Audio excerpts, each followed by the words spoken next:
Bueno, bienvenidos y pues buenas noches.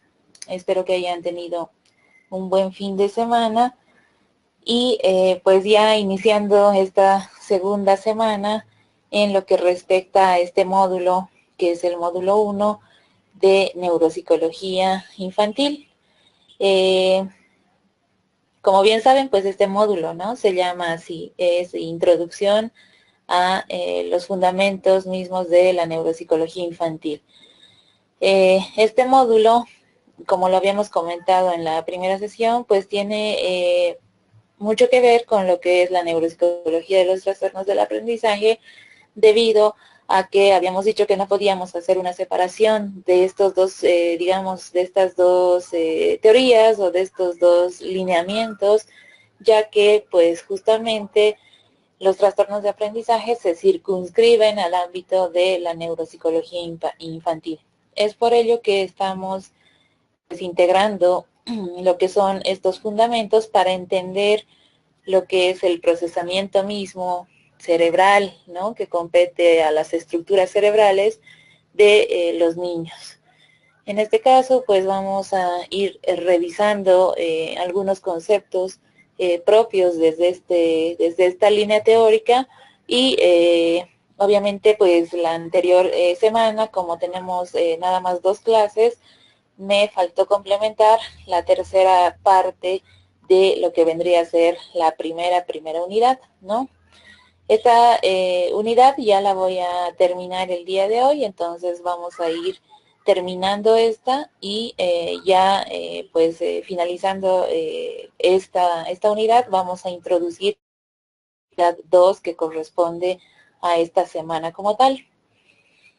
Entonces, para culminar con lo que habíamos estado revisando la anterior semana, pues vamos a hablar un poquito acerca de estas diferencias, ¿no? Que existen en cuanto al planteamiento de la neuropsicología infantil respecto a la neuropsicología del adulto. Entonces tenemos dentro de lo que es la neuropsicología infantil, pues algunos fundamentos específicos para diferenciarlos de esta neuropsicología del adulto. Obviamente ya habíamos comentado esta situación donde se planteaba pues que no sería justamente acertado el considerar que la neuropsicología del niño, en este caso, vendría a ser una copia en miniatura de lo que es la neuropsicología del adulto. Obviamente ambas líneas, ambos campos de acción como tal, tienen fundamentos distintos, ¿no? Diferentes. En este caso, pues sabemos que desde el propio estudio de lo que es la neuropsicología del adulto, ya estamos estudiando cerebros totalmente configurados, ¿no? Estos cerebros configurados propios de la etapa adulta difieren pues de gran manera al cerebro poco estructurado y en desarrollo del niño como tal. En el caso de los niños, pues se estudia desde la neuropsicología infantil estos cambios dinámicos que ocurren en cuanto a su organización anatómica y funcional, que tienen que ver netamente con los procesos de maduración y de desarrollo de estructuras cerebrales. Dentro de lo que compete al sujeto de estudio de una o de otra línea, esto es lo que va a determinar principalmente pues la diferencia entre ambas disciplinas, ¿no? Obviamente la neuropsicología del adulto pues va a dedicarse a estudiar estos fenómenos de cerebros ya configurados en población adulta, ¿no? A diferencia pues del sujeto de estudio de la neuropsicología infantil, que implica al niño desde lo que son las etapas de nacimiento, desde el nacimiento hasta más o menos los 18 a 21 años de edad, ¿no? Entonces ahí la organización, también habíamos comentado que de la estructura cerebral, pues cambia en cuanto al proceso de maduración y llega a su máximo esplendor a esa edad más o menos, ¿no? 18 hasta los 21, 25 años de edad. Sí, entonces este cerebro en desarrollo pues viene a ser objeto de estudio de la neuropsicología infantil. Establecer algunas líneas fundamentales en esta diferenciación, pues hablamos acerca de algunas particularidades que permiten diferenciar estas dos líneas. Por ejemplo, la etiología del daño cerebral, es decir, las causas u orígenes del daño, afectar directamente al desarrollo de la estructura cerebral. Asimismo, las secuelas que se generan a raíz del daño cerebral y obviamente su forma de detección, cómo se pueden detectar pues estas secuelas. También acerca del pronóstico y de la que difiere en ambas líneas, que son diferentes, ¿no? En ambas líneas. Y lo que compete pues al abordaje de la evaluación neuropsicológica y finalmente la rehabilitación o intervención de los déficits que se van a presentar en cuanto a la neuropsicología infantil como tal. En este sentido, pues vamos a ir revisando cada uno de estos conceptos, ¿no? Cuando hablamos de etiología del daño cerebral, estamos hablando justamente de lo que compete a las causas u orígenes del daño cerebral. Es decir, comúnmente, pues, ¿qué es lo que ha ocasionado que esa estructura cerebral se haya dañado? ¿Sí? En el cerebro del adulto, las lesiones que ocurren al interior de las estructuras y que se producen pues como consecuencia específica de daño cerebral adquirido, vendrán a ser estas manifestaciones que se presentan pues en el cerebro adulto, ¿no? Entonces ahí, digamos, establecemos una diferencia, ya que en el cerebro adulto vamos a observar principalmente lo que es la lesión cerebral adquirida, ¿sí? Esto no quiere decir que en el niño no pueda ocurrir esto, pero particularmente el daño cerebral adquirido se refiere pues a este daño sobre estructuras ya consolidadas. En el caso de esta lesión cerebral adquirida en el adulto, entonces estos daños que ocasiona el daño cerebral como tal son considerados como daños más focales, es decir, que han repercutido específicamente pues sobre una estructura particular. Los déficits que podemos observar a raíz de lo que es el daño adquirido como tal, pues se pueden observar directamente en correlación con lo que es la afectación de estructuras concretas. Asimismo, con patrones de lateralización hemisférica. Este fenómeno pues nos remite inmediatamente a pensar que el cerebro del adulto pues en su proceso mismo de que ya está configurado y al afectarse zonas específicas como vendrían a ser las zonas focales, ¿no? En este caso pues ocasionan también afectaciones directas de estructuras concretas y que tienen que ver con también estos patrones hemisféricos, ¿no? Sabemos que, por ejemplo, en el adulto, el cerebro pues ya está consolidado y ya está, digamos, totalmente pues lateralizado, ¿no? En el niño el proceso de lateralización de los hemisferios tarda todavía un poco más por este proceso madurativo. En el caso del niño, se habla acerca de la etiología o de las causas de daño cerebral, principalmente desde el punto de vista de alteraciones congénitas que vienen a ser las más frecuentes en estos niños, ¿no? Que son alteraciones que vienen desde la propia formación de lo que vendría a ser pues el sistema nervioso central y que genéticamente pues ya vienen con una configuración distinta en cuanto a, digamos, a estructuras, con déficit o con daño como tal. En este caso, pues en los niños también decíamos que se pueden presentar fenómenos de daño cerebral adquirido. Por ejemplo, pues un niño que en su etapa de desarrollo haya sufrido un traumatismo craneoencefálico, por ejemplo, importante, ¿no? Que repercuta obviamente en el funcionamiento cerebral. Incluso en los casos, ¿no? de impacto, ¿sí? En los casos de manifestación del daño cerebral adquirido, pero en niños, este impacto, ¿no? Que origina sobre el cerebro inmaduro y en pleno desarrollo es diferente al daño e impacto que se da en el cerebro adulto. En el caso del impacto al cerebro infantil, se va a poder observar justamente que hay mayores repercusiones por justamente este proceso de desarrollo por el que está atravesando el niño. En el cerebro, en etapas madurativas, pues se sabe que todavía no se cuenta con la configuración final de esta estructura, ¿no? Entonces, pues en el niño específicamente se habla de que no hay tanta especialización de las estructuras cerebrales, ¿no? Por ejemplo, esta especialización se diferencia de la del adulto. En el caso específico de lo que vendría a ser, por ejemplo, el área de funcionamiento ejecutivo, ¿sí? La función ejecutiva ya está consolidada y estructurada en el cerebro adulto porque ya se localiza y la podemos focalizar específicamente, por ejemplo, en las cortezas prefrontales. En el caso del niño que se encuentra en proceso de maduración, pues este funcionamiento ejecutivo todavía es un funcionamiento global que implica a diversas estructuras pues, cerebrales. En cuanto a las regiones de la corteza cerebral, en el caso de los niños, se sabe que estas pues tienen interconexiones multitudinarias, es decir, que hay una proliferación profusa, una profusión de lo que son las interconexiones cerebrales.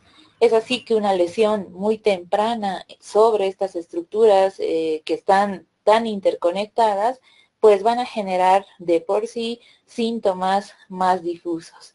Y es así que se repercuten pues con mayores secuelas funcionales que en un adulto. En el caso de la detección del daño cerebral mediante pruebas de neuroimagen que se aplican justamente a el proceso de, digamos, de evaluación desde el punto de vista de las neurociencias, pues el daño cerebral adquirido como tal, sí, eh, es posible detectarlo a través de la interacción pues de las pruebas de neuroimagen para esta detección. Entonces es así que encontramos que, por ejemplo, el daño cerebral adquirido a causa de fenómenos tan complejos como son, por ejemplo, la presencia de tumores, las lesiones por traumatismos craneoencefálicos o los accidentes cerebrovasculares, van a producir pues lesiones focales o difusas dependiendo pues de la afectación del tejido cerebral al que vaya a repercutir, ¿no? Y obviamente a menudo pues se pueden detectar estos fenómenos a través de tomografía computarizada o en el caso pues el uso de resonancia magnética. Obviamente los cambios cerebrales que se van a originar a partir de los trastornos del neurodesarrollo, particularmente no suelen aparecer en pruebas de neuroimagen estandarizadas, ¿sí? Esto quiere decir en aquellos protocolos pues que se aplican a nivel hospitalario, que en estos protocolos pues se suelen utilizar este tipo de pruebas estandarizadas como vendrían a ser la tomografía o la resonancia magnética. Para la detección específica de trastornos del neurodesarrollo se necesita pues de la intervención desde la neuroimagen de pruebas mucho más específicas, ¿sí? Entonces, a diferencia de las tradicionales como son la resonancia magnética o la tomografía computarizada, pues se hace el uso específico para la detección de trastornos del neurodesarrollo, pruebas tales como la tractografía cerebral, o como la resonancia magnética funcional. La tractografía como tal, pues es un estudio acerca de los tractos nerviosos que van a abarcar toda la red nerviosa que compone a el cerebro como tal. En el caso de la resonancia magnética funcional, se hace el uso del resonador magnético, pero en este caso se puede ver el funcionamiento del cerebro en vivo, ¿no? Esto quiere decir que cuando, por ejemplo, tú le planteas al niño, lo sometes al resonador y le planteas, por ejemplo, pues levanta el brazo derecho, ¿no? Inmediatamente se va a poder observar cómo se activan las áreas de la corteza motora primaria del hemisferio izquierdo de ese niño. ¿no? Entonces ahí se puede observar en vivo el funcionamiento cerebral. Estas pruebas mucho más específicas y mucho más especializadas, obviamente se emplean muchísimo más en el área de investigación que simplemente en lo que es por ejemplo, el diagnóstico neuropsicológico, ¿no? Entonces, obviamente son pruebas mucho más complejas y en este caso, pues han sido capaces estas pruebas tan específicas de mostrar anomalías a nivel cerebral en trastornos donde previamente pues no se había podido observar esta situación. Por ejemplo, pues en el caso de fenómenos como displasias de la corteza cerebral y o ectopías en la dislexia, también la presencia de esclerosis en el hipocampo, en epilepsias que son resistentes a los fármacos, o el fenómeno pues de alteraciones, por ejemplo, en la conectividad cerebral en el caso del autismo. Estos resultados de estas pruebas en particular eh, pues son resultados compatibles con la normalidad, ¿no? De aquellos niños que no presentan, por ejemplo, alteraciones del neurodesarrollo, ¿sí? En el caso de generar correlaciones, pues se hablan justamente de que la presencia de la normalidad en las pruebas tradicionales, ¿sí? Es decir, la detección a través de las pruebas tradicionales nos puede ocasionar que los resultados de estas pruebas tradicionales salgan pues como normales y obviamente no se van a correlacionar con las observaciones clínicas que estamos haciendo. Es posible que en la observación clínica mediante la evaluación neuropsicológica seamos capaces de detectar signos y síntomas que no se puedan observar en estas pruebas tradicionales como la tomografía y como la resonancia. Es así entonces que se necesita pues de elementos mucho más complejos como la resonancia magnética funcional o el tractógrafo, ¿no? Que nos va a dar mayores perspectivas al respecto. Obviamente es prioritario pues atender los síntomas que el niño va presentando y evaluarlos e intervenir a tiempo sobre ellos. Pues ustedes se preguntarán finalmente, ¿no? Si hay en nuestro país pues la posibilidad de acceso a estos estudios. La respuesta es no, ¿sí? Entonces, ¿qué pasa en este caso, no? Nosotros que no contamos con, por ejemplo, pues un resonador magnético funcional o no contamos con pruebas de tractografía especializadas para evaluar al cerebro en vivo, pues en este caso recurrimos justamente a poder derivar en los casos obviamente donde se tenga el acceso digamos, económico, ¿no? A esta situación o la posibilidad de salir pues fuera del país, obviamente a países vecinos. Entonces, ¿cómo trabajamos pues en la detección finalmente de algunos trastornos propios del neurodesarrollo si es que no contamos con esta tecnología tan avanzada, ¿no? En el caso mismo, pues trabajamos sobre lo que son las hipótesis diagnósticas. Hasta que nosotros no podamos establecer claramente lo que es un trastorno del neurodesarrollo respaldado por una neuroimagen tan compleja como la tractografía o como la resonancia magnética funcional, pues solamente trabajamos en la base de las hipótesis diagnósticas, ¿sí? Esto implica la aplicación de pruebas específicas desde la neuropsicología, donde estas pruebas obviamente nos van a dar tanto resultados cuantitativos como cualitativos que nos permitan establecer estas hipótesis. En base a las hipótesis, pues tendremos, digamos, la capacidad de trabajar pues sobre la intervención en estos niños. Ahí vemos algunas de las pruebas que les comentaba, ¿no? En la parte superior vemos a la tractografía, donde vemos una suerte de líneas nerviosas que componen justamente a lo que es pues el haz de fibras nerviosas del cerebro. Abajo vemos a la derecha lo que vendría a ser pues la neuroimagen, en este caso de resonancia magnética funcional, donde este fenómeno pues está funcionando justamente en cuanto al cerebro en vivo, ¿no? El cerebro, el funcionamiento del cerebro en vivo. Comentaba con sus compañeros del presencial que justamente la falta de acceso a estos estudios tan complejos podría haberse solucionado tal vez en un futuro no muy lejano, ¿sí? Con la actuación pues de este fenómeno que está planteando nuestro propio gobierno, ¿no?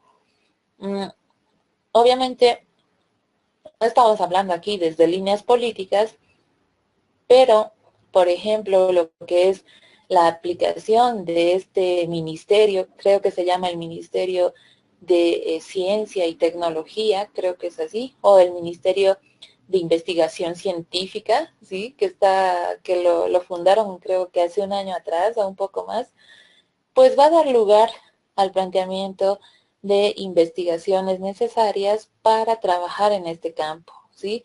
También lo que es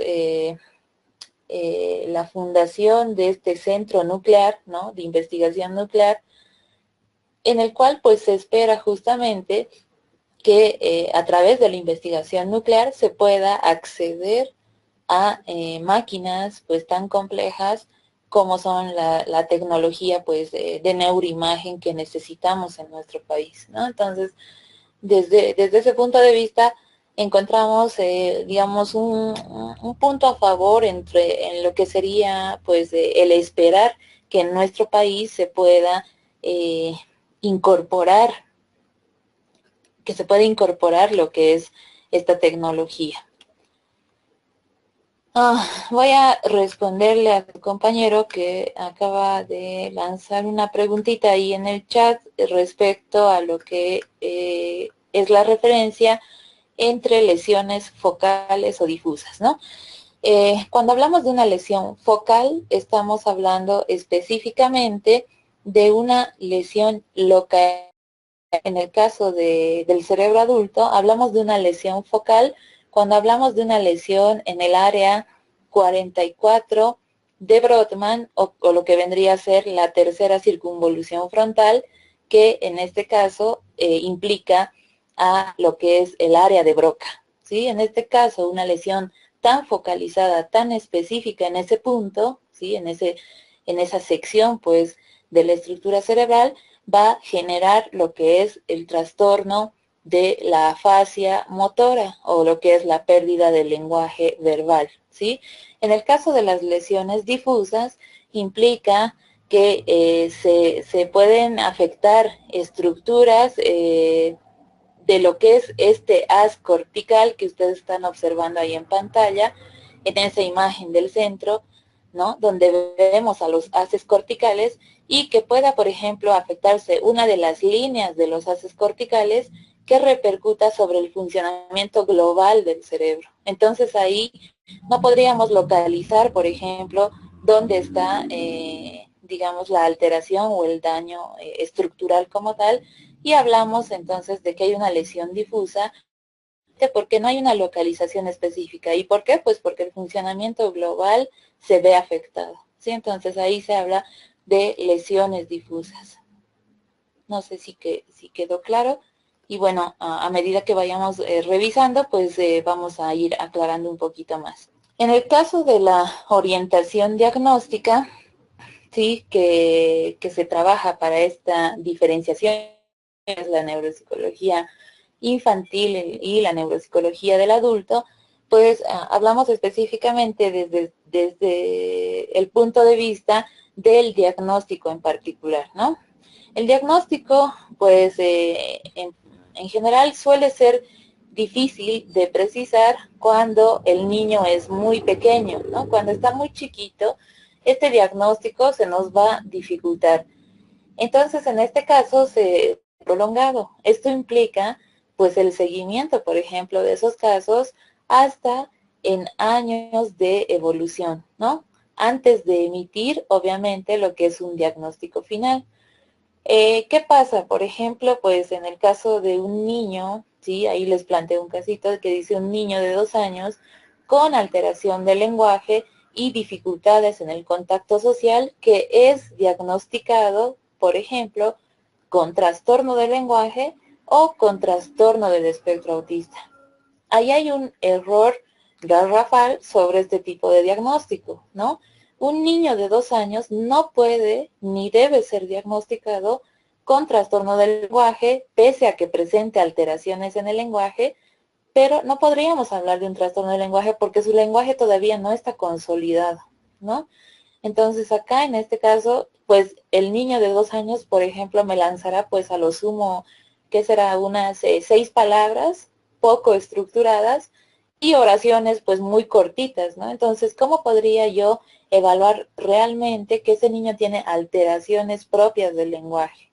¿No? Entonces ahí tendría que ver la posibilidad de emitir una hipótesis diagnóstica que me permita establecer sobre cuáles elementos fundamento yo el diagnóstico de trastorno del lenguaje en un niño de 2 años, ¿no? Lo mismo pasa con aquellas dificultades en el contacto social que obviamente pues un niño de 2 años las va a tener, ¿no? Un niño de 2 años todavía no ha generado una interacción social adecuada ni culminante, ¿no? Entonces acá no podríamos hablar de diagnosticar a ese niño de 2 años con, desde el punto de vista de diagnóstico neuropsicológico, con un diagnóstico del espectro autista, ¿no? Entonces tendríamos que esperarnos un poquito más para ver más o menos que este niño de 6 a 7 años efectivamente lo pueda calificar y lo pueda evaluar bajo el diagnóstico eh, de lo que vendría a ser el trastorno del espectro autista, ¿no? Entonces acá tendríamos que observar muy bien sobre las edades que estamos trabajando y en este sentido, pues hacer un seguimiento todavía del caso hasta poder establecer en qué momento es pertinente pues diagnosticar a un niño. El fenómeno de evaluación entonces considera pues la aplicación de las pruebas neuropsicológicas, por ejemplo, que, que emiten diagnósticos a través de lo que son los datos que se alejan de las desviaciones típicas, ¿no? Se considera que la desviación típica, pues que va más allá de 2 desviaciones estándar, pues se considera como un diagnóstico de alteración, ¿no? Entonces, aquí tendríamos que evaluar, pues, si estas 2 desviaciones típicas que me dan el fundamento de alteración, pues tendrán, no tendrán más bien que ver con fenómenos tales como factores de la atención o de motivación del niño que en el momento de la evaluación justamente hayan sido inadecuados, ¿no? Entonces acá pues juega muchísimo si al momento de la evaluación neuropsicológica, por ejemplo, mi niño estaba pues interesado en la evaluación o si estaba motivado para la evaluación. Además, si entendió todos los preceptos que le lancé acerca de las tareas de evaluación, ¿no? Entonces ahí tenemos que tener mucho cuidado en emitir el diagnóstico como tal, pues de alteración, ¿no? Entonces podría resultar justamente erróneo que este resultado es definitivo, ¿no? Si no consideramos otros factores intervinientes sobre el proceso de evaluación. Obviamente la evolución, pues, de un cerebro con alteraciones en la configuración como tal, pues van a generar también resultados, también pues con cierto grado de déficit o con cierto grado de alteración. En el caso de que a veces se pueda presentar, por ejemplo, una difusión como estable, ¿no? En otras ocasiones también esta se puede modificar y aparecer como normal en sus componentes básicos y como deficitaria en las tareas de mayor complejidad. Obviamente, pues consideramos en este caso de que las tareas de fácil, evaluación probablemente sean muy fáciles pues de resolver para los niños. Y obviamente las tareas más complejas me impliquen pues resultados pues obviamente mucho más deficientes por el grado de complejidad de la tarea. Entonces ahí hay que hacer también hincapié en lo que es el proceso mismo de evaluación para establecer el diagnóstico, haciendo, digamos, relevancia en aquellos aspectos que componen a cada una de las tareas que se vayan a evaluar, ¿sí? Un niño, por ejemplo, pequeño, podría manifestar dificultades con lo que es el cálculo de sumas y restas simples, ¿sí? Cuando es pequeño, y cuando crece, pues llegar a operar con cantidades, digamos, mucho más complejas. Los problemas de este niño pueden relacionarse, por ejemplo, con lo que es el cálculo mental o con lo que son las operaciones aritméticas más complejas.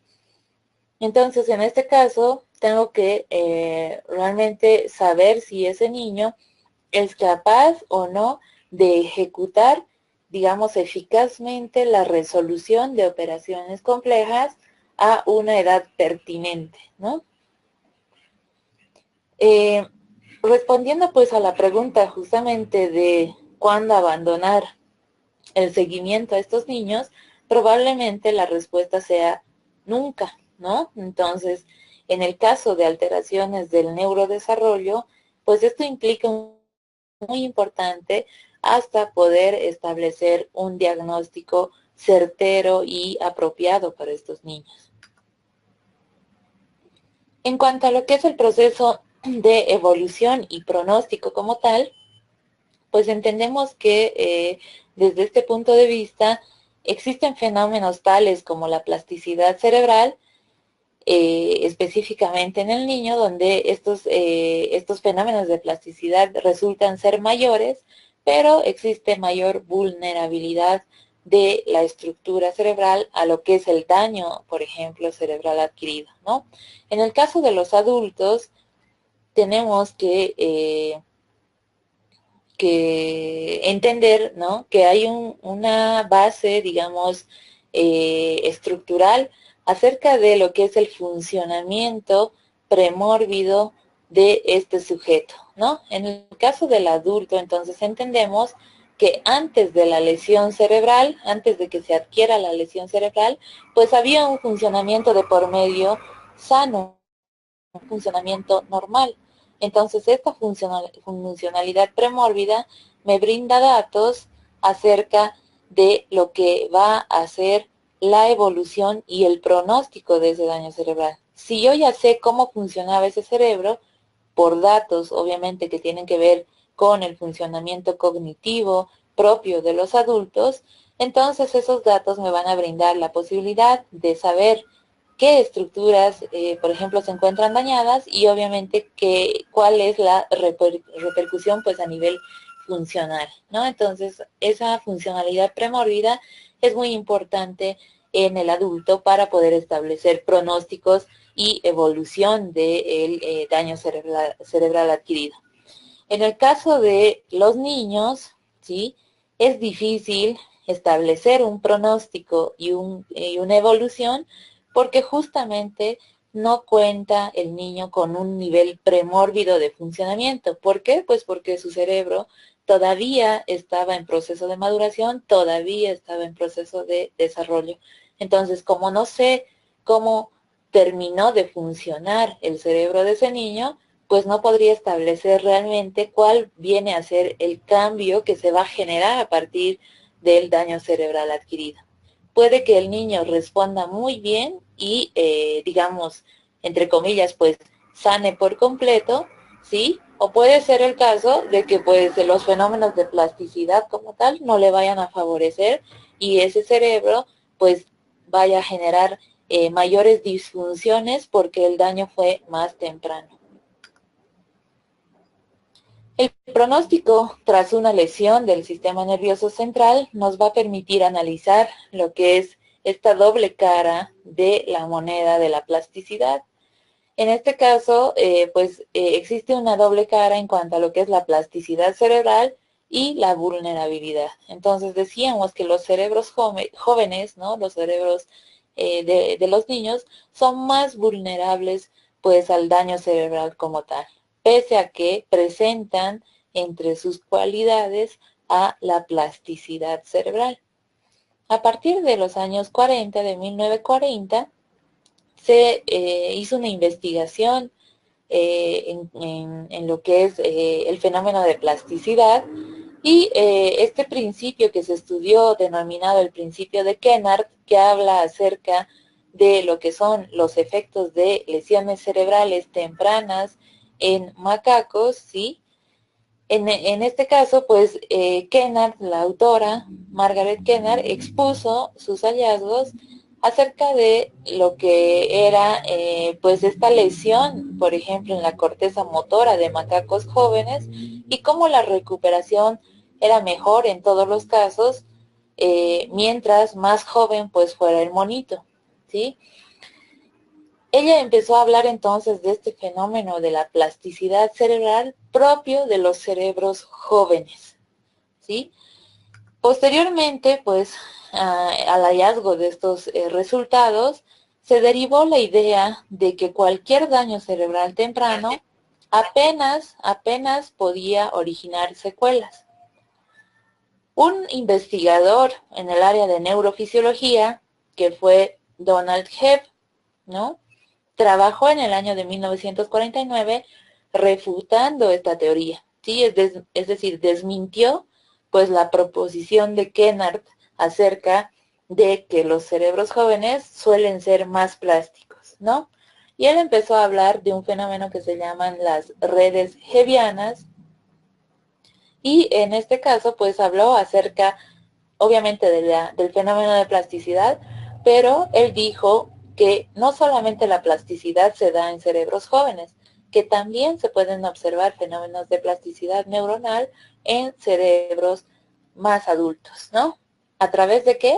Pues de lo que es el establecimiento de las redes hebbianas, que tienen que ver con los fenómenos del aprendizaje en particular. Cuando veamos la próxima semana el tema de plasticidad, vamos a hablar de estas redes hebbianas para que ustedes puedan entender mucho mejor a qué se refería Hebb.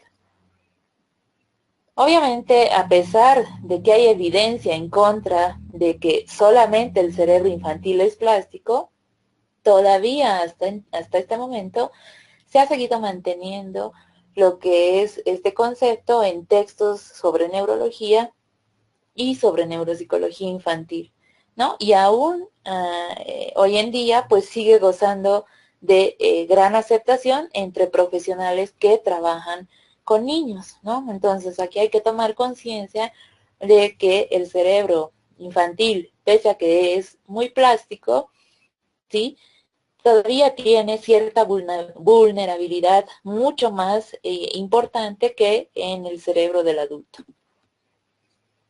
Entonces el niño como tal, pues, tiene mayor capacidad de lo que es la reorganización cerebral, ¿sí? Esta capacidad de reorganización cerebral hace que el niño, justamente, que sufre de daño cerebral infantil, pues, empiece a generar, digamos, cambios mucho más rápidos que en el cerebro del adulto, ¿sí? Entonces los fenómenos de plasticidad son mucho más rapiditos que en el cerebro adulto. Entonces la recuperación funcional es mucho más efectiva, ¿sí? En el caso también de lo que se sabe acerca de las repercusiones de la lesión cerebral temprana, en este caso, pues, se establece que estas lesiones, en el caso de niños, son mucho más graves y globales que en las del cerebro adulto, ¿no? Porque afectan, pues, a fenómenos muy importantes del organismo que se encuentra en pleno desarrollo, como vendrían a ser, pues, la adquisición de habilidades y el mismo proceso de aprendizaje como tal. Entonces, se establece finalmente que cuanto más precoz sea una lesión, pues mucha mayor vulnerabilidad va a existir al respecto. Finalmente, pues, acerca de estas cuestiones, acerca del concepto de plasticidad, hay que considerar tal vez dos puntos muy importantes. Por un lado, pues, el tiempo de evolución desde que se produce el daño, ¿no? Y en este sentido debemos hacer hincapié en que siempre sí hay que registrar en qué momento, ¿sí?, se produce el daño cerebral adquirido, para contar desde ahí pues este tiempo de evolución que tiene la lesión cerebral. Obviamente, por muy amplio que sea el periodo en el adulto, ¿sí? Este periodo de evolución, siempre es mucho más cortito en un niño, ¿no? Que tiene que convivir además con estos déficits probablemente durante toda su vida, ¿sí? Entonces ahí debemos tratar de entender pues este periodo de evolución que sufre el sujeto con daño cerebral adquirido. Asimismo, debemos considerar otro punto muy importante, que es la edad de aparición de la lesión cerebral, ¿sí? La edad de aparición de la lesión cerebral nos va a dar, digamos, datos acerca de lo que es la aparición, pues, de los síntomas, y en este caso, a veces en los niños, pues, no coincide la edad de aparición de la lesión con la aparición de los síntomas. Por ejemplo, en el caso de un niño que ha sufrido traumatismo cráneoencefálico, ¿sí? O, por ejemplo, un evento vascular cerebral en estructuras del lóbulo frontal, ¿sí? Pónganse ustedes que este niño pues sufrió esta lesión a los 2 años de edad, ¿sí? Este fenómeno no lo vamos a poder observar muchos años después, mientras el niño no haya consolidado lo que son las funciones ejecutivas, ¿no? Entonces, si la lesión se inicia a los 2 años, no podré observar la sintomatología de la lesión hasta más o menos, pues, lo que vendrían a ser los 18 o 21 años, donde ya se consolida lo que es el funcionamiento del lóbulo frontal, ¿no? En este caso, sí podría observar a medida que transcurre el tiempo algunos déficits asociados a la lesión que ocurrió pues a los 2 años, ¿no? Entonces ahí hay que hacer un seguimiento también en cuanto a las etapas, digamos, que competen pues a la edad donde se adquirió la lesión cerebral. Muchos de los trastornos en el desarrollo infantil entonces tienen pues un fuerte componente genético, ¿no? Se habla de los componentes genéticos propios de las alteraciones en el neurodesarrollo y justamente estos componentes genéticos se dice que repercuten principalmente en la configuración del cerebro de manera diferente y obviamente hacen pues que una función se vaya a ejecutar también de manera diferente, ¿sí? Por ejemplo, en casos de los niños con síndrome de Williams, donde se estudia el fenómeno de reconocimiento de las caras en estos niños, ¿sí? El cerebro, por ejemplo, de lo que son los niños con síndrome de Williams, no muestran asimetrías para lo que son las caras, ¿sí? Es decir, que no hay una lateralización de lo que es la estructura especializada para la detección de caras, ¿sí? En el caso de los niños sanos, este reconocimiento propio de las caras está localizado en el hemisferio derecho. En el caso de los niños con síndrome de Williams, pues esta manifestación de orden genético va a configurar de diferente forma su cerebro y este niño pues no va a tener localizada el área específica para reconocer que tienen que ver con el reconocimiento de rostros bajo la misma circunstancia ante el reconocimiento, por ejemplo, de coches, ante el reconocimiento de perros, ante el reconocimiento de objetos y demás situaciones. Entonces no hay una diferenciación pues en este cerebro y eso quiere decir que la configuración como tal es diferente gracias al origen genético pues del síndrome como tal. En el caso, por ejemplo, de niños con dificultades de la lectura, que activan como mecanismo de compensación zonas cerebrales que normalmente no participan del proceso lector, ¿no? Entonces, ahí podríamos entender que el cerebro del niño con dificultades de lectura está configurado de diferente forma al cerebro que no tiene pues alteraciones en lo que es la lectura como tal, ¿sí? Entonces, la configuración distinta de este cerebro tal activa zonas diferentes a las que se activan en niños normales.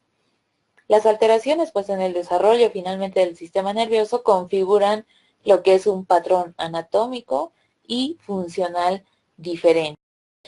En el caso de esta segunda unidad, como les había comentado, ¿no? Esta segunda unidad tiene que ver principalmente con lo que son las aplicaciones de la neuropsicología infantil.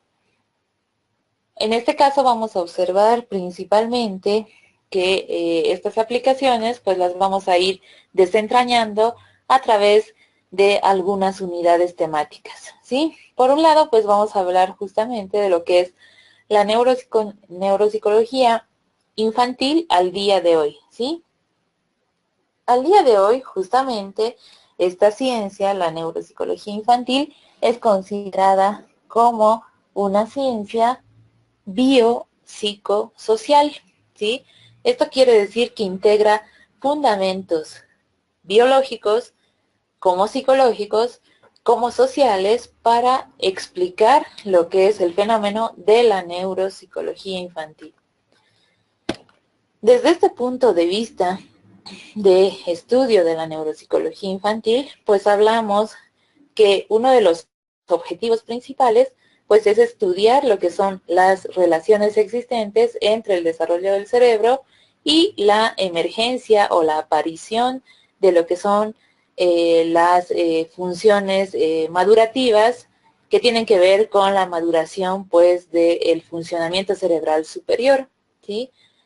El desarrollo de la disciplina neuropsicológica, entonces, ha ido integrando, ¿sí?, avances conceptuales y metodológicos que se han ido produciendo gracias a la intromisión, digámoslo entre comillas, pues de las neurociencias, ¿no?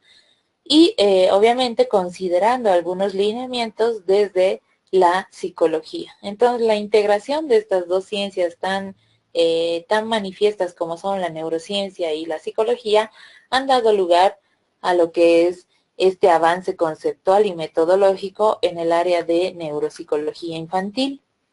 Obviamente, para poder entender e investigar y también tratar alteraciones del desarrollo, desde esta perspectiva neuropsicológica, resulta pues imprescindible en este caso generar lo que es el entendimiento de la evolución ontogénica del sistema nervioso.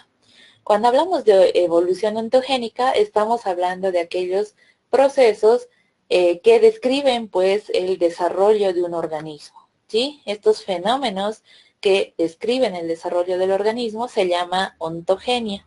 En este caso vamos a hablar particularmente pues de la ontogenia del sistema nervioso o de la ontogenia cerebral, ¿no? Obviamente, el entendimiento de la ontogenia nos va a dar pie a entender pues los cambios que se producen en el curso de las lesiones, ¿no?, tras la aparición pues del daño cerebral temprano. El desarrollo del sistema nervioso tiene, digamos, motores muy importantes a considerar, ¿no?, en el caso de lo que es el entendimiento pues de esta ontogenia. Entonces, cuando hablamos del desarrollo del sistema nervioso, nos situamos en una primera instancia en lo que vendría a ser los 18 días después del proceso de fertilización, ¿no? Entonces, sabemos que se inicia el proceso de desarrollo del sistema nervioso en este periodo, ¿no? 18 días después del periodo de fertilización. Ahí empezamos a observar que el huevo que ha sido fecundado, es decir, el óvulo como tal que ha sido fecundado, pues va a viajar hasta implantarse en lo que es el útero materno. Y aquí empieza el proceso de diferenciación celular que va a dar lugar a la aparición de los diferentes sistemas, digamos, los sistemas propios de la digestión, los sistemas respiratorios, el sistema nervioso central, obviamente, y la aparición pues de estructuras específicas, ¿no? Entonces en el huevo se empieza a diferenciar, en este óvulo fecundado ya se empieza a diferenciar en este periodo pues la aparición de lo que vendría a ser la capa más externa que se denomina el ectodermo, y el ectodermo para nosotros es muy importante porque a partir de ahí se va a generar la aparición, por ejemplo, de la piel y del sistema nervioso como tal. Por otro lado, tenemos una capa intermedia en esta formación, digamos, en esta nueva formación que se conoce como el mesodermo, ¿no? A partir del mesodermo, entonces, surgen lo que son los músculos, tejidos conectivos y el sistema propiamente vascular. Por otro lado, tenemos en el núcleo, digamos, la formación del endodermo, que va a dar origen a la formación ósea o a la formación de los huesos. Observamos entonces durante la tercera semana de desarrollo, ¿sí? De desarrollo de este huevo que está empezando a diferenciarse, que el ectodermo pues se va a ir engrosando, ¿sí? Este ectodermo, que es la capa más externa, entonces va a generar un engrosamiento en su propia capa para formar lo que se conoce como la placa neural.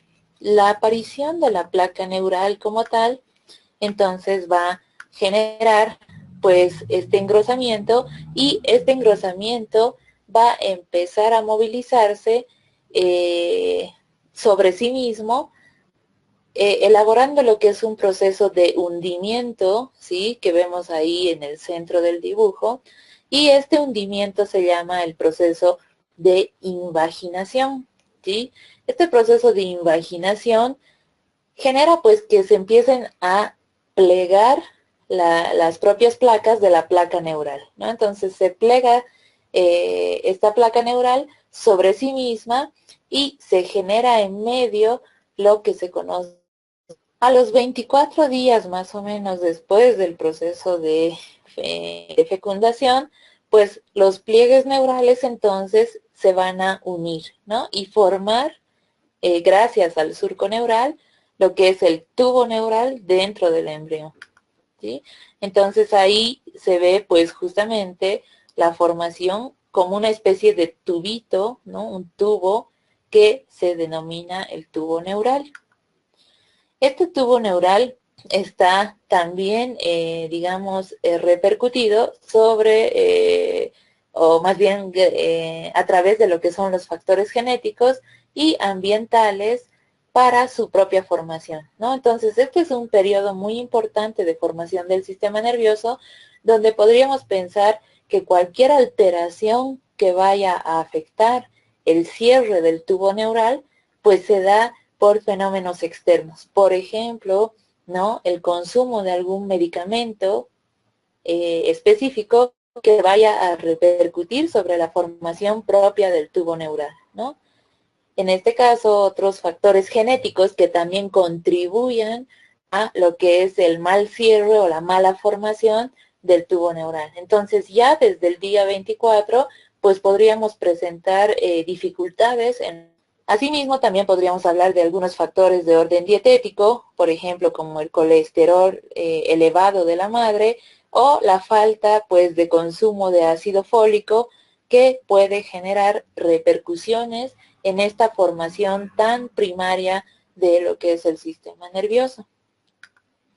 Es así que la placa neural entonces se va a ir formando, ¿sí? Y se va a ir cerrando sobre lo que es un elemento que se llama la notocorda. La notocorda es el eje sobre el cual se forma la placa neural, y obviamente es el eje sobre el cual se va a formar todo el sistema nervioso. La notocorda, en su proceso de evolución, va a dar lugar a lo que es el desarrollo de la médula espinal como tal, ¿no? Entonces ahí vemos cómo la placa neural se repliega sobre sí misma, se va replegando, se va cerrando para generar lo que es la formación del tubo neural como tal. En la imagen de lo que son las células y la formación de este tubo tan importante, este tubo neural, que del tubo neural obviamente van a surgir todos los elementos del sistema nervioso central. Ahí vemos entonces a un embrión, más o menos, después de los 30 días, 35, ¿no? Que empieza ya a diferenciarse en lo que es la formación de la placa, del tubo neural, y pues más o menos entre los, como les decía, entre los veintitantos días, 20 días, más o menos de formación de lo que es el embrión, aparecen pues tres abultamientos en el tubo neural. Por un lado vamos a tener la formación más anterior de lo que se conoce como el prosencéfalo, esta región que ustedes están observando en celeste y que vendría a ser la parte más anterior del tubo neural. En segunda instancia, la segunda formación, digamos intermedia, se denomina el mesencéfalo. Y la formación posterior del tubo neural se denomina el romboencéfalo, ¿no? En este caso, pues estos tres abultamientos son muy importantes para empezar también a diferenciar lo que son cada uno de los elementos del cerebro como tal, ¿sí? O de la estructura cerebral. En este caso, pues podemos observar cada uno de estos elementos y hablar acerca también de que en este periodo, imagínense a los 28 días, no tiene ni un mes pues este embrión y netamente pues puede sufrir una de diferenciación de las vesículas cerebrales, ¿no? Entonces ahí nuevamente podríamos pensar que en este periodo pues existe un punto, digamos, clave de lo que es el desarrollo cerebral. Finalmente pues tenemos ahí la proliferación de lo que era la notocorda con la aparición de la médula espinal. Aquí observamos nuevamente ya un poco más adelantado lo que es el proceso de diferenciación de las vesículas cerebrales y empiezan a aparecer algunos fenómenos al día 36 de gestación, donde el prosencéfalo se va a dividir en lo que es el diencéfalo y el telencéfalo, y el romboencéfalo se va a dividir en anterior y en posterior. Entonces ahí vemos la aparición justamente de estas diferenciaciones a nivel estructural de las vesículas cerebrales. Entonces decíamos que el prosencéfalo entonces se divide en telencéfalo, y el telencéfalo va a dar origen a la estructura del cerebro como tal, el diencéfalo que va a dar lugar a la aparición del hipocampo, del tálamo y del hipotálamo cerebral, el mesencéfalo que aún se encuentra en la región intermedia entre lo que es el prosencéfalo y el romboencéfalo, que va a dar origen a lo que se conocen como los pedúnculos cerebrales, y el romboencéfalo, que es la parte más posterior, que va a dar lugar a la formación en su parte anterior de lo que vendría a ser la protuberancia cerebral y el cerebelo, y en su parte posterior a lo que es el bulbo raquídeo, ¿sí? Entonces, todas estas formaciones surgen en base a la división y subdivisión de las vesículas cerebrales, ¿no? Entonces, en un feto, pues, de 36 días de gestación, pues ya se empiezan a observar cambios muy importantes en cuanto al sistema nervioso central. A los 45 días más o menos de esta formación del telencéfalo se van a diferenciar lo que son los hemisferios cerebrales. Entonces van a aparecer pues la aparición de, van a aparecer algunas estructuras importantes como es, por ejemplo, esa línea media que están observando ahí entre los dos hemisferios que se llama el surco interhemisférico, ¿no? Este surco interhemisférico va a dividir pues al cerebro para siempre en dos secciones, ¿no? Hemisferio derecho y hemisferio izquierdo. A las 7 semanas de gestación, ¿sí? Los hemisferios cerebrales entonces empiezan a proliferar, a crecer y se inicia lo que es la formación de los llamados surcos y circunvoluciones cerebrales, ¿sí? La aparición de surcos y circunvoluciones cerebrales es un proceso típico de lo que es la evolución de nuestra especie, ¿sí? Gracias a la aparición de surcos y de circunvoluciones es que nuestro cerebro es tan especializado, tan especializado.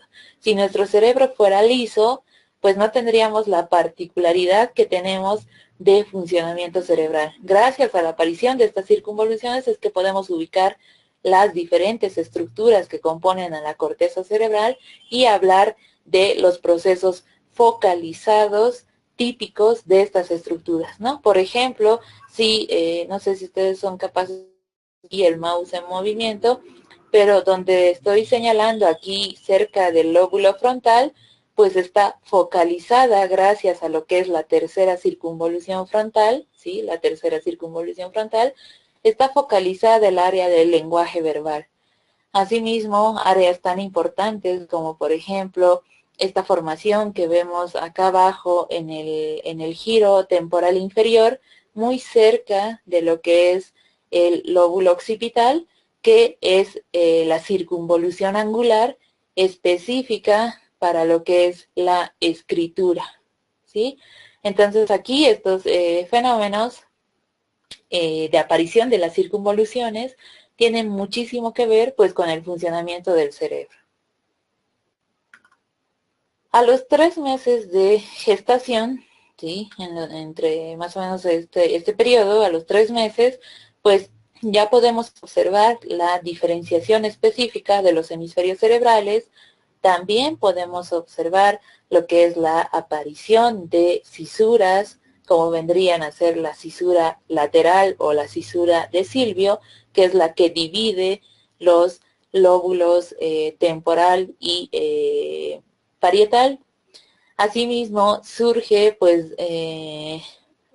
lo que es el telencéfalo y a partir del telencéfalo también surge lo que es otra estructura que se conoce como el rinencéfalo, sí, ahí está mal escrito, es el rinencéfalo, que va a dar lugar a la aparición del bulbo olfativo, a la formación hipocampal y a una estructura muy importante que se conoce como el sistema límbico, ¿sí? El sistema límbico que tiene que ver con el sistema emocional del sujeto.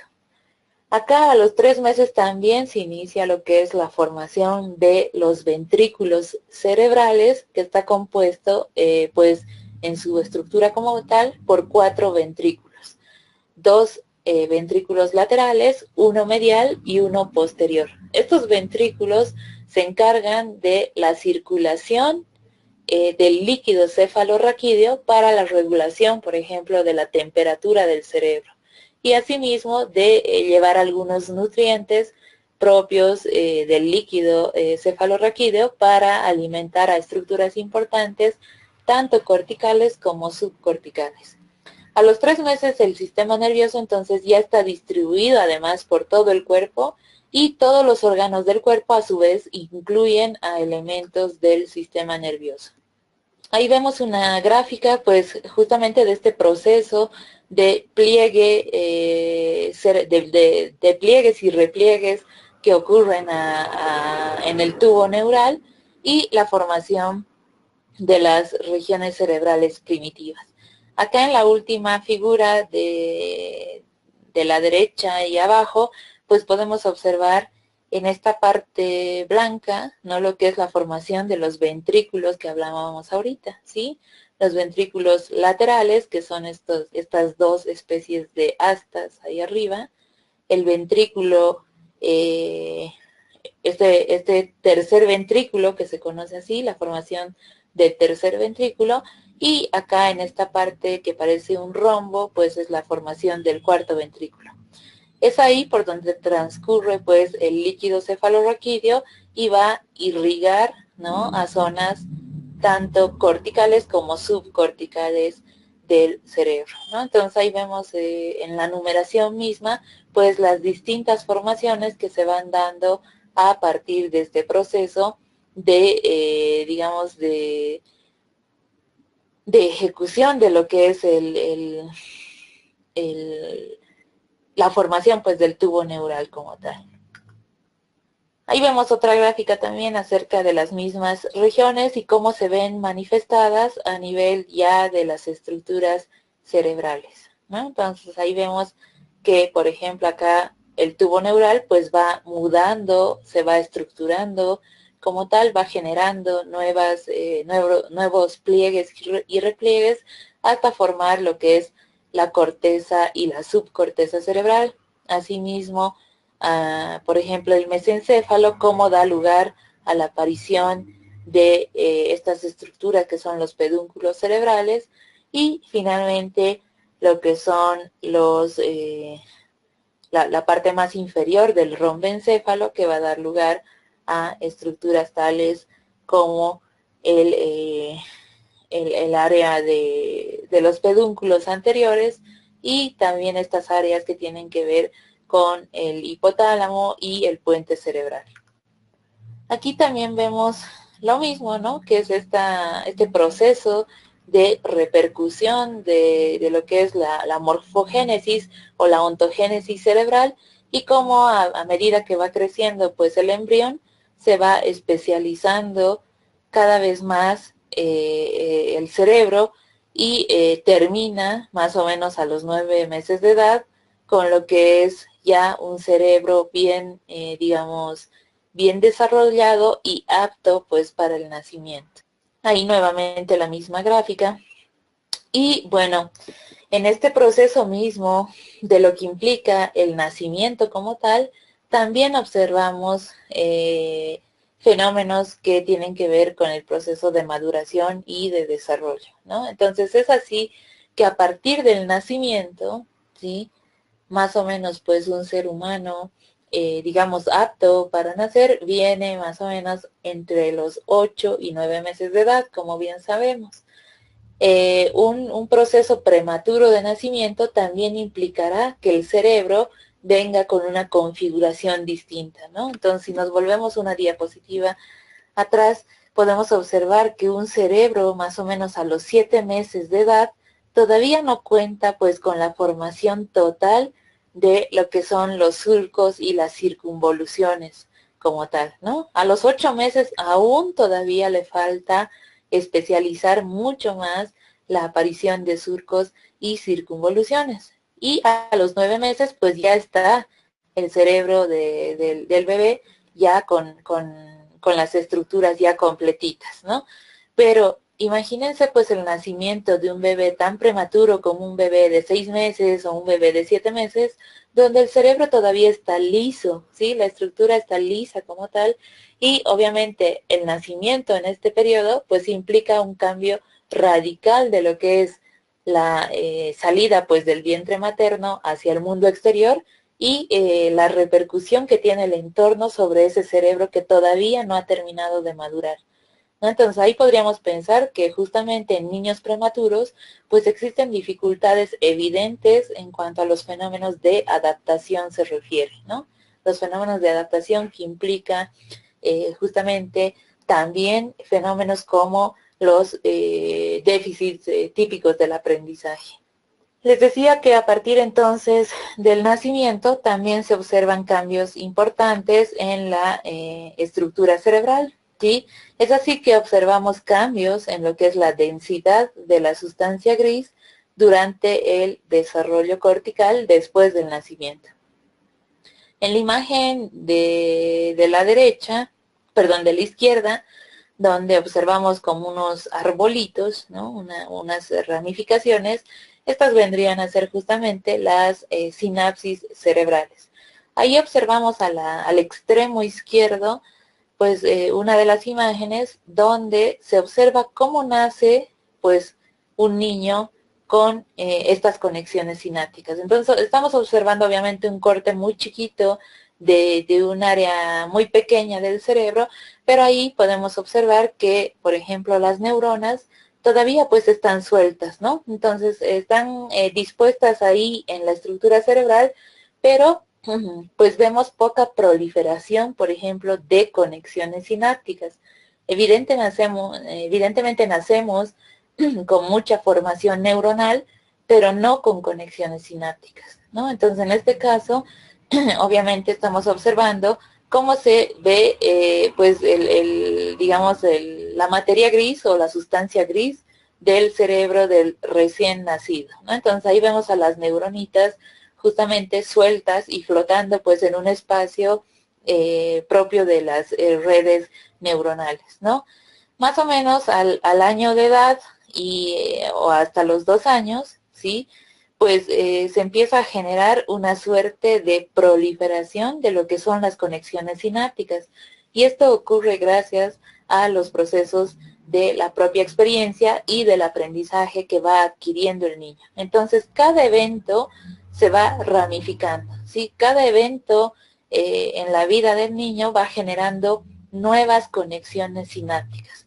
Es así que vemos cómo hay un cambio radical entre lo que es el nacimiento y el año de edad, ¿sí? Al año de edad, entonces, hay miles de millones de conexiones sinápticas nuevas que el niño, pues, aprendió de su entorno, ¿sí? Entonces, ahí, pues, en este periodo hay muchísima proliferación de la sinapsis cerebral.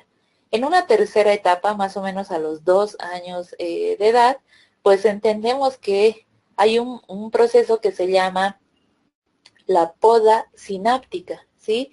La poda sináptica implica la especialización de las sinapsis cerebrales. Esto quiere decir que aquellas sinapsis que no se van a utilizar nunca más, se pierden y se difuminan, o sea, van a desaparecer, pues, de lo que es el contenido del cerebro del niño. Por ejemplo, el proceso de gateo, ¿sí?, que probablemente se haya establecido entre los 8 meses o antes, tal vez entre los 7 a 9 meses de edad, ¿sí?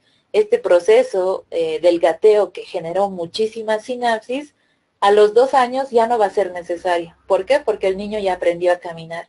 Y como ya no es necesario, pues la poda sináptica va a eliminar esas sinapsis que ya no van a ser necesarias para el niño, ¿sí? Entonces es así que las neuronas se van especializando y formando redes mucho más específicas y mucho más especializadas. Y bueno, entonces en esta suerte de desarrollo y de maduración cerebral, también podemos observar cambios significativos en lo que es la sustancia gris, por ejemplo, entre los 5 a los 20 años de edad. Aquí a la derecha podemos observar al cerebro del niño en desarrollo, más o menos desde los 5 pues hasta los 20 años, y vemos cómo las especializaciones de lo que es la corteza cerebral pues se van focalizando cada vez más, ¿sí? Van a ir generando aspectos estructurales dinámicos que van a dar lugar y pie a lo que es el proceso de focalización y de especialización cerebral, ¿no? Entonces ahí hay repercusiones importantes sobre el proceso de maduración, ¿sí? ¿Cómo es posible, pues, justamente observar lo que es la maduración cerebral en este periodo como tal? Pues gracias a las técnicas de neuroimagen, ¿no? Las técnicas de neuroimagen han venido a contribuir en gran manera lo que es la aparición, pues, de la explicación misma de la ontogénesis cerebral, ¿sí? Las técnicas de neuroimagen que permiten ver el funcionamiento de un cerebro en vivo, como les decía, por ejemplo, la resonancia magnética funcional o la tractografía, que son técnicas mucho más adelantadas, pues van a brindarnos datos muy importantes acerca de lo que es la génesis de las diferentes estructuras cerebrales, ¿no? Y obviamente nos van a dar la posibilidad, de observar lo que son las conexiones sinápticas como tal y las modificaciones o cambios que ocurren cuando se suscita una anomalía, por ejemplo, en el proceso de migración o en el proceso de mielinización como tal, o la conectividad de las distintas regiones, ¿sí? Los fenómenos de la plasticidad cerebral también se han podido observar gracias a fenómenos tales como la introducción pues de las técnicas de neuroimagen a observar estos fenómenos de plasticidad como tal, ¿sí? Obviamente hay un papel muy importante acerca de lo que es el medio ambiente o el entorno y la experiencia en la configuración final del sistema nervioso y de su propia actividad funcional. Obviamente la aparición de estructuras cerebrales cada vez es mucho más compleja, ¿no? Entonces hay que tomar en cuenta que para entender, justamente para comprender lo que es el surgimiento de estas estructuras cerebrales y cómo funcionan esta estructura dinámica tan compleja, no podríamos hablar pues de la separación, por ejemplo, de lo que es el funcionamiento del sustrato biológico. Entendemos que el sustrato biológico es digamos, es la red que sustenta al funcionamiento cerebral, ¿sí? Es la red que sustenta este funcionamiento. Entonces, obviamente decimos desde la neuropsicología que todo funcionamiento cerebral está sustentado sobre una base biológica, ¿sí? Y esto lo podemos entender gracias al estudio de la ontogénesis, ¿sí? Si no entendemos cómo se desarrolla el cerebro y cómo se van formando cada una de las estructuras y cómo finalmente estas estructuras generan funciones específicas, pues no podremos entender, por ejemplo, pues lo que es un trastorno del neurodesarrollo o lo que es un trastorno específico del aprendizaje, ¿no? Pese a ello, pues Vygotsky, ¿sí?, desde su propio punto de vista, habla acerca de que hay que trascender un poco más allá del sustrato biológico. Es decir, Vygotsky decía, no todo es, ¿no?, digamos, este sustrato biológico. Hay una explicación que va por fuera del sustrato biológico y que corresponde a cómo el individuo pues se desenvuelve en su propio entorno, ¿sí? Este entorno entonces tiene que ver con la experiencia social que repercute sobre la estructura cerebral, ¿sí? Entonces se habla justamente de que en la maduración de cualquier función cognitiva, cualquier función de orden emocional o comportamental, pues hay una influencia decisiva del contexto sobre el sistema nervioso que interacciona desde las etapas prenatales con este contexto, ¿no? Entonces, ahí hay que tomar muy en cuenta este planteamiento de Vygotsky y no dejar de lado, obviamente, lo que es lo social o el entramado de experiencias sociales que hacen al cerebro como tal, ¿no? Entonces, es ahí que entendemos esta relación entre lo bio, psico y social, ¿no? Biopsicosocial es justamente lo que en este momento se estudia pues desde el campo de la neuropsicología infantil. Gracias a esta interacción de la que hablaba Vygotsky del organismo con el entorno social y la experiencia que se adquiere de este entorno para la modificación de las estructuras cerebrales. Voy a parar acá, ¿sí?, para poder dar lugar a las preguntas y las respuestas pues de esta sesión. Miguel me pregunta acerca de que si en las conexiones sinápticas la estimulación es muy importante. Sí, evidentemente la estimulación de las conexiones sinápticas establecen lo que es el proceso de aprendizaje, netamente, ¿sí?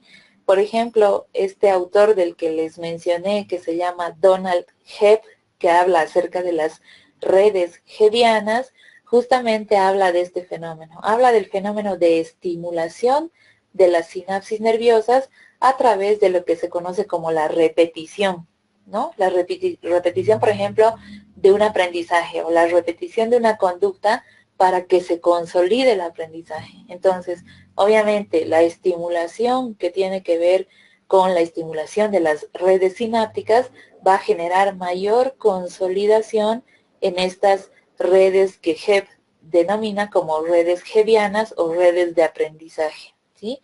Entonces, obviamente, la estimulación es primordial al momento de hablar de las conexiones sinápticas. Sin estimulación, pues la sinapsis desaparece. Como había mencionado, la poda sináptica, sí, la poda sináptica, poda quiere decir podar, ¿verdad? Podamos cuando estamos cortando algo. Por ejemplo, los jardineros podan el césped o podan las hojitas de los árboles, ¿no?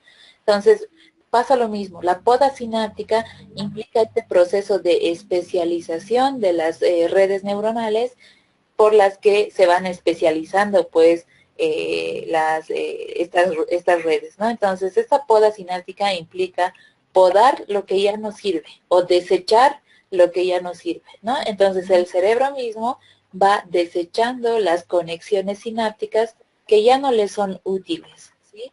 Esto no quiere decir que mueran de por vida, ¿no? Por ejemplo, lo que les hablaba del proceso de gateo, finalmente en algún momento de mi vida, si me caigo de cara, ¿no? Me va a servir justamente para poner mis manos por delante y no, pues, romperme, por ejemplo, la nariz, ¿no? Entonces, ahí, pues, pese a que la conexión sináptica ya no me sirve, ¿sí? Todavía queda una memoria de esa conexión sináptica. Entonces, pese a ello, pues, la red se ha debilitado y ha habido una poda, es decir, digamos, se han desconectado las sinapsis que ya no me servían, ¿sí? A eso se refiere la poda sináptica como tal. ¿Hasta qué edad podemos estimular a los niños? Podemos estimular a los niños, a los adolescentes, a los adultos y al adulto mayor. Es decir, no existe pues una edad límite para generar el proceso de estimulación como tal, ¿sí? La estimulación ocurre y puede transcurrir a través de diferentes edades, ¿sí? Cada edad obviamente tiene una particularidad. Decíamos que en los niños es más fácil, por ejemplo, el proceso de rehabilitación, porque justamente los niños tienen un cerebro mucho más plástico y obviamente la estimulación se va, se va a sustentar mejor en el niño que en el adulto. ¿Por qué? Por la rapidez con que el niño genera conexiones sinápticas. Genera muy rápido conexiones sinápticas el niño. Y a diferencia del adulto, que todavía genera conexiones sinápticas, pero el proceso es un poco mucho más lento, ¿no? Porque el cerebro pues ya está envejeciendo con el paso de los años y se está volviendo menos plástico. Uy, en ausencia del cuerpo calloso, hay muchísimas complicaciones a nivel motor. Obviamente, pues el cuerpo calloso que implica la conexión interhemisférica, es decir, esta conexión que existe entre hemisferio derecho y hemisferio izquierdo, pues se va a ver, digamos, seccionada, ¿no? Entonces, obviamente el cerebro derecho va a funcionar diferente al cerebro izquierdo. En primera instancia, por ejemplo, pues si hay una desconexión del cuerpo calloso, el cerebro derecho ya no va a poder tener el control sobre su contraparte, que es el hemicuerpo, en este caso izquierdo.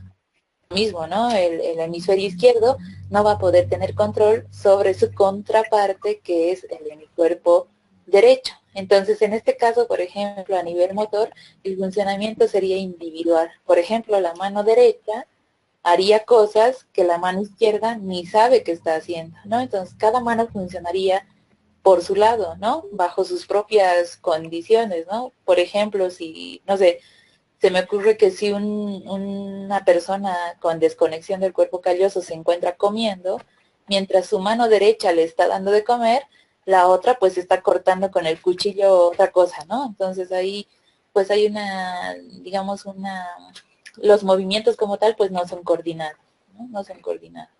Entonces repercute obviamente a nivel motor y no solamente a nivel motor, ¿no? Entonces a nivel de funcionamiento general, ¿no? El cuerpo calloso es el que hace netamente esta charla pues entre hemisferio derecho y hemisferio izquierdo. Entonces, si hay una desconexión, obviamente va a haber una disfunción general.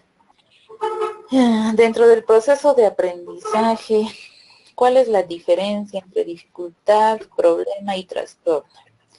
Se habla de niveles, ¿no? Digamos, de afectación, ¿no?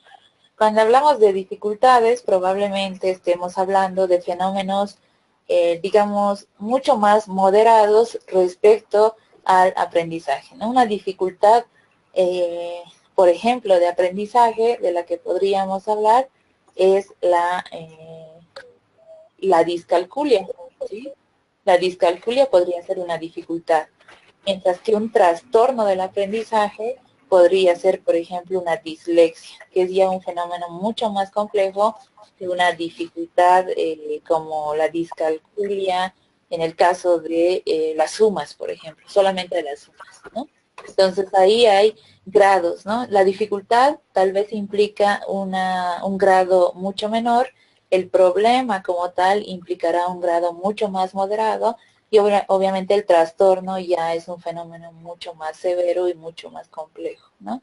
Pero obviamente los tres términos pues seguramente se van a encontrar en muchas de las lecturas de artículos y de libros presentes sin hacer ninguna diferenciación, ¿no? Se puede hablar tanto de dificultad como de problema como de trastorno tratando de referirse a lo mismo, ¿sí? Pero tal vez desde nuestra propia formación o desde nuestra propia perspectiva podríamos hacer una diferencia, ¿no? Hablar de dificultades tal vez en grados menores y hablar de trastornos ya en grados mucho mayores de complejidad.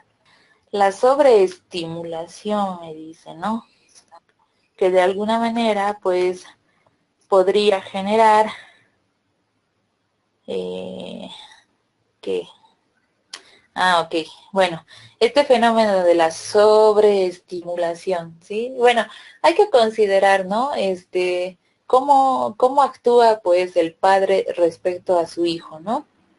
Hay muchos padres, obviamente, que se van a dejar llevar por lo que es la recomendación de tal vez de otros padres que han experimentado con sus propios niños o de algunos profesionales que también han recomendado pues sobreestimular al niño, ¿no? Entonces ahí tendríamos que pensar en fenómenos netamente de la capacidad pues de aprender del niño, ¿no? Entonces, un niño sobreestimulado obviamente va a ser muy beneficiado, ¿no? Desde su propio punto de aprendizaje, ¿no? Entonces va a ser muy beneficiado, pero a la vez tenemos que considerar que un niño pues no puede estar en miles de actividades durante el día, ¿no? Entonces, imagínense a un pobre niño pues que tenga que ir a la escuela y saliendo de la escuela pues vaya a clases de piano y saliendo del piano a clases de gimnasia y posteriormente pues lo llevamos a las clases de lectura para terminar pues el día más o menos culminando con sus clases de inglés y finalmente pues que haga sus tareas, ¿no? Y al día siguiente pues se repite lo mismo. Pues en qué momento ese niño realmente disfruta de lo que es el ser niño, ¿no? El ser niño pues no implica todo el tiempo estar sometido a lo que es, digamos, el sobreaprendizaje, ¿no?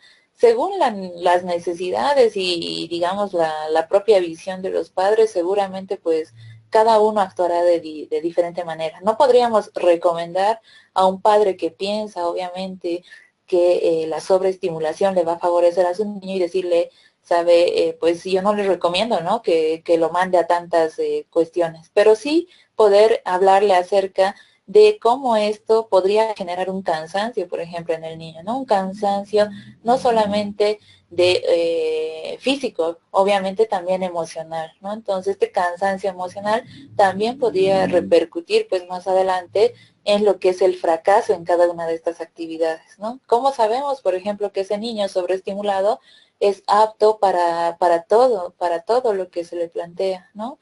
Hay que centralizar y focalizar la atención en lo que realmente el niño le guste, principalmente lo que le guste y en lo que sea bueno, ¿no? Lo demás pues vendrá secundario. Entonces hay que tratar obviamente de no sobrecargar al niño pues de tanta estimulación, ¿no? Entonces, aprender a leer, por ejemplo, antes de la edad apropiada, ¿sí? Tal vez no es muy recomendable, tal vez no es muy recomendable. Depende de la perspectiva de aprendizaje que tengan los padres respecto a su niño nuevamente, ¿no? Y hay colegios que netamente pues te plantean la idea de que el niño deberá aprender a leer ya desde que ingresa pues a la etapa de escolar, ¿no? Esto implica, por ejemplo, no sé, desde el parvulario, por ejemplo, ¿no? Que aprenda a leer desde allá.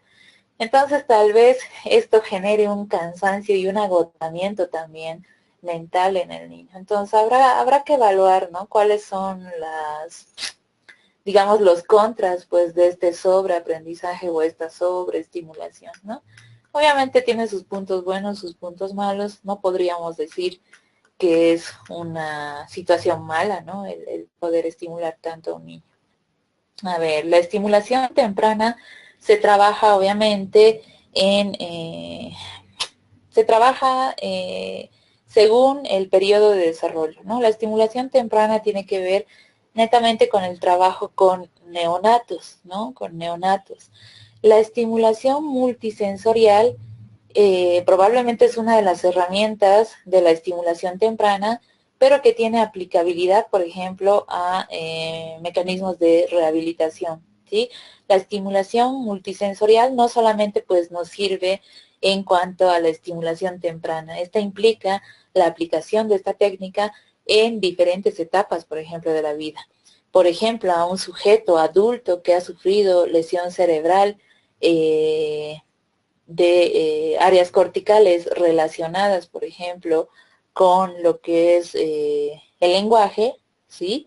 Le beneficia muchísimo lo que es la aplicación de la técnica de estimulación multisensorial para empezar a recuperar cada uno de los funcionamientos específicos a nivel de estructuras anatómicas y estructuras funcionales, ¿no? Entonces, probablemente la estimulación multisensorial viene a ser una herramienta propia de la estimulación temprana, ¿sí? La estimulación temprana, obviamente, se genera a partir del concepto de lo que es, digamos, el neonato y la necesidad de estimular, por ejemplo, a estos neonatos que sufren de, por ejemplo, de privación sensorial o en el caso, pues, de privación afectiva, ¿no? Entonces ahí el fenómeno de estimulación temprana jugará a favor del desarrollo neuronal de niños muy chiquitos, muy pequeñitos, ¿no? Que necesitan, obviamente, esta aplicación,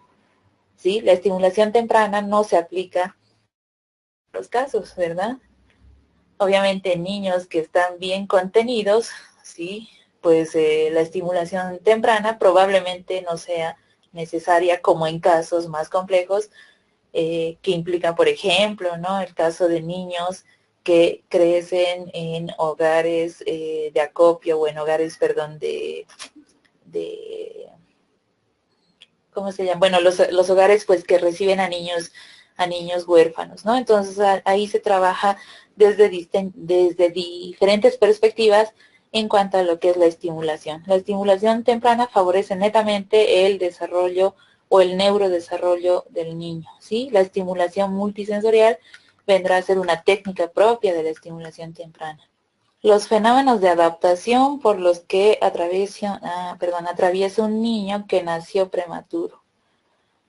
Obviamente, pues, tiene el cerebro del prematuro, les decía, que todavía está liso, ¿no? Que no tiene las circunvoluciones necesarias, las circunvoluciones y los surcos necesarios, pues tiene que adaptarse a la nueva situación. Es decir, en el vientre materno estaba bien contenido, ¿no?